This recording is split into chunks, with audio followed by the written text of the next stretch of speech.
America Iran कशीदगी के बाद आलमी मंडी में तेल की कीमतों में उतार चढ़ाव जारी। बरतानवी क्रूड ऑयल की कीमत $85 फी बैरल तक पहुंच गई। अमरीकी खाम तेल $80 फी बैरल का हो गया। अमेरिका ईरान कशीदगी के बाद आलमी मंडी में तेल की कीमतों में उतार चढ़ाव जारी। बरतानवी क्रूड ऑयल की कीमत $85 फी बैरल तक पहुंच गई। अमरीकी खाम तेल $80 फी बैरल का हो गया। अमेरिका ईरान कशीदगी के बाद आलमी मंडी में तेल की कीमतों में उतार चढ़ाव जारी। बरतानवी क्रूड ऑयल की कीमत $85 फी बैरल तक पहुंच गई। अमरीकी खाम तेल $80 फी बैरल का हो गया।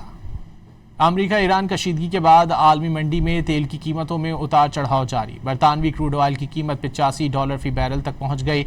अमरीकी खाम तेल $80 फी बैरल का हो गया।